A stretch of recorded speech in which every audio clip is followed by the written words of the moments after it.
இன்னைக்கு நம்ம வீடியோவில் பாட்ஸ் டிசீஸ் இந்த கண்டிஷன் பற்றி ரொம்பவே டீட்டெயிலாக பேச போகிறோம். ஸோ இதில் பாட்ஸ் அப்படிங்கிறது பார்த்தீங்கன்னா ஒரு சயின்டிஸ்டோடைய நேம் அப்படின்னு சொல்லலாம். ஓகேவா, பெர்சிவால் பாட் அப்படிங்கிறது அவருடைய நேம். அவர் தான் இந்த டிசீஸை ஃபஸ்ட்டு கண்டுபிடிக்கிறாரு.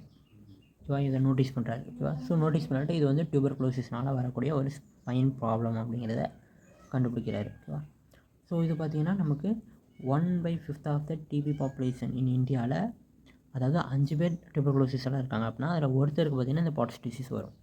ஸோ பாட்ஸ் நம்ம டியூபர்குலோசிஸ் ஆஃப் ஸ்பைன் அப்படி கூட சொல்லிக்கலாம். ஓகே, நம்ம சொன்ன மாதிரி டியூபர்குலோசிஸ்.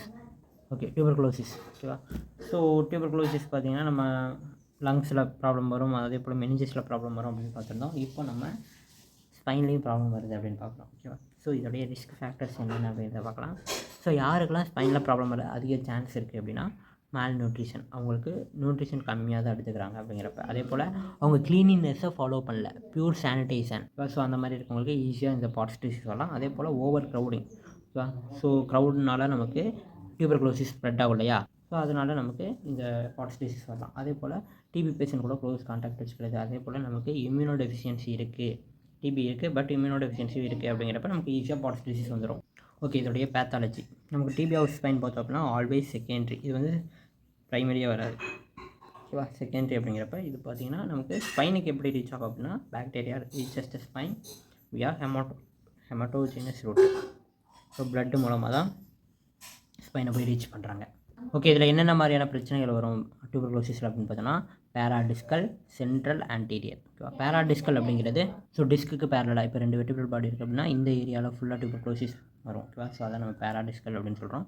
அடுத்தது சென்ட்ரல் அப்படிங்கிறது பிஜிங் அல்லது கான்சன்ட்ரேட்டிங் அப்படின்னு சொல்லலாம். ஓகேவா, ஸோ நமக்கு இப்படி வெர்டிபிரல் பாடி அப்படின்னா சென்ட்ரலில் பிரச்சனை வரும். ஓகேவா, அடுத்தது ஆன்டீரியர் அப்படிங்கிறப்ப நமக்கு வெர்டிபிரல் பாடிக்கு ஆன்டீரியராக நமக்கு இன்ஃபெக்ஷன் காஸ் ஆகும். ஓகேவா, ஸோ இதெல்லாம் பார்த்திங்க அப்படின்னா நமக்கு நார்மலாக வரக்கூடிய பெத்தாலஜி. ஓகேவா, பேராடிஸ்கலில் ப்ராப்ளம் வரலாம், சென்ட்ரலில் வரலாம், ஆன்டீரியர் டு த வெர்டிபிரல் பாடியில் வரலாம்.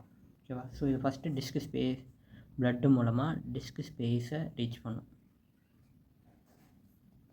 ஓகேவா, ஸோ அதே மாதிரி நமக்கு ஆனுலஸ் ஃபைப்ரோசஸ் இருக்காங்க இல்லையா, ஸோ அந்த ஆனுலஸ் ஃபைப்ரோசிஸை வீக் பண்ணிவிட்டு நியூக்ளியஸ்குள்ளே என்ட்ரு ஆகும். ஸோ அதனால் என்ன ஆகும் அப்படின்னா நமக்கு டிஸ்க்கு கொஞ்சமாக வீக் ஆகிடும். அதனால் நமக்கு வெர்டிபிரல் பாடி ஒன்றாகும். ஸோ அப்போ நமக்கு நர்வ் ரூட்டு ப்ராப்ளம் ஆகும். ஓகேவா, ஸோ நர்வ் ரூட்டு ப்ராப்ளம் ஆகிறதுனால நமக்கு பெயின், அதே போல் ஈஜியாஸ்லாம் வரும். ஓகேவா, ஸோ நமக்கு அப்பர் லிம்பில் அப்ளை பண்ணக்கூடிய நர்வ்ஸில் ப்ராப்ளம் வரும். அடுத்தது பார்த்தோன்னா நமக்கு வெர்டிபிரல் பாடிஸ் எல்லாம் அஃபெக்ட் ஆகும். ஓகேவா, ஸோ ஃபஸ்ட்டு டிஸ்க் அஃபெக்ட் பண்ணாங்க, அடுத்ததாக வெர்டிபிரல் பாடி மேலே கீழே இருக்கக்கூடிய வெர்டிபிரல் பாடியை கம்ப்ளீட்டாக அஃபெக்ட் பண்ணுவாங்க. ஸோ பாடி வீக் ஆகிடுச்சு, அதனால் என்ன ஆகும் அப்படின்னா நமக்கு இப்போ 2 பாடி இந்த இடத்துல வீக் ஆகிடுச்சு அப்படின்றப்ப ஸோ வெயிட் பார்த்திங்க அப்படின்னா ஸோ இங்கே 2 பாடி இருக்குது. ஓகேவா, ஸோ வெயிட் நம்மளோட ஹியூமன் வெயிட்னால அது பார்த்திங்கன்னா அப்படியே சின்னதாகி கொலாப்ஸ் ஆகிடும். ஓகேவா, ஸோ வீக்கானது பார்த்திங்கன்னா இந்த மாதிரி ஆகிடும். ஓகேவா, ஸோ அதே போல் ஸ்பைனல் கார்டும் கம்ப்ரெஸ் ஆகும். ஓகேவா, அதே போல் நமக்கு நர்வ் ரூட்டும் அஃபெக்ட் ஆகும். அதனால் நமக்கு ஃபங்க்ஷனல் இம்பேர்மெண்ட் வரும். நமக்கு நடக்குது. ஓகே, இதில் கிளினிக்கல் ஃபீச்சர்ஸ் அப்படின்னு பார்த்தோம்னா 2 ஸ்டேஜ் இருக்குது, active stage, healed stage. So active ஸ்டேஜில் நமக்கு பெயின் இருக்கும், ஜாயிண்ட் ஸ்டிஃப்னஸ் இருக்கும், பேராப்ளீஜியா இருக்கும், டிஃபார்மிட்டி இருக்கும். ஓகேவா, ஸோ இந்த மாதிரி நமக்கு ஆகிறதுனால நமக்கு ஹைப்போசிஸ் வந்து டெவலப் ஆகும். ஓகேவா, cervical ரீஜனில் ஹைப்போசிஸ் வர்றதுக்கு சான்ஸ் இருக்குது, டிஃபார்மிட்டி. ஸோ இதில் பெயின் அப்படின்னு பார்த்துட்டோம்னா நமக்கு ஆர்ம் ரீஜியன், நம்மளோட girdle region, abdomen region, lumbar region, sciatic region, இந்த மாதிரியான ரீஜியன்லாம் நமக்கு பயங்கரமான பெயின் இருக்கும். ஓகே, அடுத்ததாக ஹீல் ஸ்டேஜில் பார்த்திங்கன்னா நமக்கு டிஃபார்மிட்டி இருந்துகிட்டே இருக்கும். ஓகேவா, ஸோ பெயின் எல்லாமே கொஞ்சம் கொஞ்சமாக சரியாயிடும், ஆனால் நமக்கு டிஃபார்மிட்டி இருக்கும். ஓகேவா, சிம்பிளாக சொல்லணும் அப்படின்னா நமக்கு நார்மலாக இப்படி 4 பாடி வெர்டிபிரல் பாடி இருக்குது அப்படின்னு வச்சுக்கலாம். ஓகேவா, வித் டிஸ்கோட. ஆனால் இங்கே என்ன ஆகும் அப்படின்னா இந்த டிஸ்க் ஃபஸ்ட்டு காணாமல் போய்ட்டு அடுத்து இந்த 2 வெர்டிபிரல் அஃபெக்ட் ஆகிட்டு ஸோ இந்த ஸ்பேஸ் பார்த்திங்கன்னா கம்மியாயிடும். ஓகேவா, ஸோ இவ்வளோ தான் இருக்கும், இந்த 2 வெர்டிபிரல் பாடி அப்படியே இதுக்குள்ளேயே கொலாப்ஸ் ஆகிருப்பாங்க. ஸோ அந்த நர்வ்ஸ்லாம் கொஞ்சம் கொஞ்சமாக சரியாகிக்கும், ஆனால் இந்த டிஃபார்மிட்டி அப்படியே இருக்கும். அதுதான் நம்ம பாட்ஸ் டிசீஸ் அப்படின்னு சொல்கிறோம். ஓகேவா, ஸோ இதை நம்ம ரேடியாலஜிக்கலாக டயக்னோஸ் பண்ணலாம். CT scan, MRI scan, bone scan, X-ray. ஓகேவா, சிடி, எம்ஆர்ஐ, போனுக்கு வந்து எக்ஸ்ரே, இது 3 எடுத்து பார்க்குறது மூலமாக நமக்கு வெர்டிபிரல் பாடியில் என்னென்ன மாதிரியான சேஞ்சஸ் இருக்குது, டிஸ்க் எப்படி இருக்குது அப்படிங்கிறத நம்ம பார்க்க முடியும்.